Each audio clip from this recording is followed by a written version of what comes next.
Hi friends, it's been a while. I had some things. We had to replace our whole kitchen ceiling a few months ago. I started a new job, and the summer's just been busy. So here we are again. I have returned. I'm trying to catch up on videos now of things that I have read this summer and what I was doing before.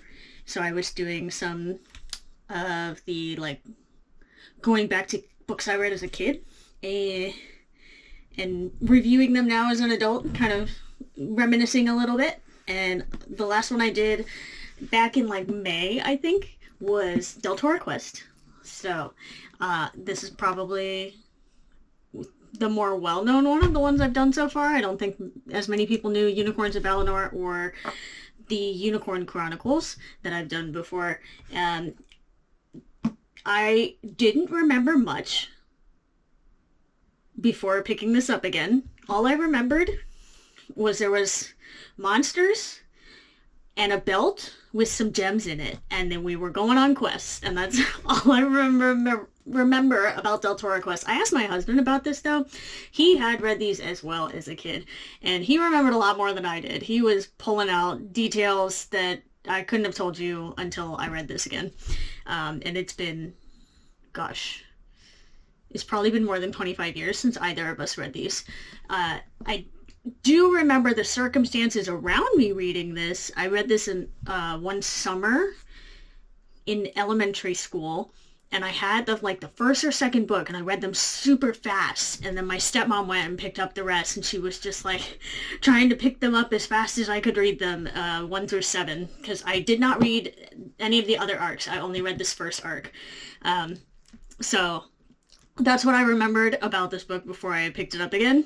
And I also found out when I went to pick this up again that it actually got really popular in Japan, and they made a manga series out of it that was pretty successful, and there's even an anime on YouTube for this first arc here of Deltora Quest. And I watched a few episodes just for fun, and it's very campy, we'll say, but it's also very nostalgic. It was pretty fun. So anyway, Deltora Quest, what is this about? We start out with a kingdom that falls to evil, and the king and his best friend get away. They both get away with their wives.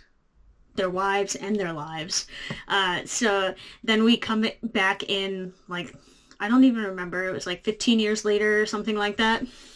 No, it had to be 16 or 17 because the children are grown. And we get the blacksmith, who was the king's friend.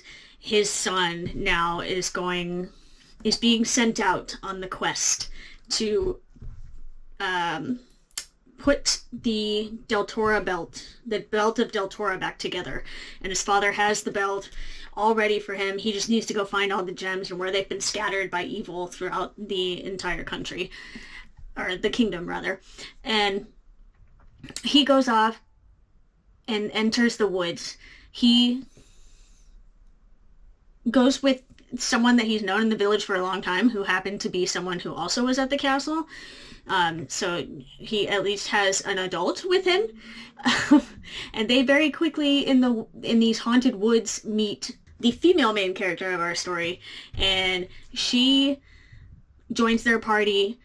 And then for the whole rest of the 7 books, it is basically a why didn't you listen to her? She said, and the author knows this too, Emily Rada, because she has moments where they're very aware that these guys are not listening at all, and they could have, Leaf and Barda could have, Leaf is the young boy and Barda is the, soldier that's gone on to protect Leaf on this journey, and they could have saved themselves a lot of trouble if they had listened to Jasmine the whole time. So anyway, so there's a lot of symbolism in this book, a lot of the use of 7 like we saw in the Unicorns of Valinor. That was just a huge, all these symbolic things and puzzles were big in what I feel for millennial middle grade literature. So you got that 7, and putting together all of the puzzles is a big thing, and part of the children growing up, like, that's part of teaching a child literacy is being able to have them work through problems that are happening. And this one does a better job of it than the Unicorns of Valinor. Most of that was just written, but Deltora Quest has even some of the, like, riddles. But there's just visual things to help you as a child work your way through each of the challenges that they're facing in all 7 books. It was surprisingly very exciting to read for a middle grade book as an adult, especially since I didn't remember as much of this at all. And I was also surprised at how well developed the characters were, considering the age that it was going for, because I had, in Unicorns of Valinor, all of the characters pretty much were the same. They could have been interchanged, and then in Unicorn Chronicles we had a big jump into, like, probably middle school level children that could, like, it was a much higher threshold for what was being written there. And then this one's kind of in the middle, and the characters were distinct, and it was funny at times, even as an adult, to read. And I just really enjoyed reading this one again, although they should have just listened to the girls. I picked this book up, let's see, I picked a used book copy up from, I think, Thrift Books. I got this 21st anniversary edition, and now that I've read it and done this video, now I think I can put it in one of the little free libraries that's nearby in my neighborhood and let another kid read it and hopefully have an exciting time. But that was Deltora Quest, and it was fun to reread and revisit as an adult and kind of remember some of the stories that built my childhood. But anyway, for the next one, I think I'm going to be going back to The Forgotten Beasts of Eld that I read, and that was awesome. So I'll be back next time with that one.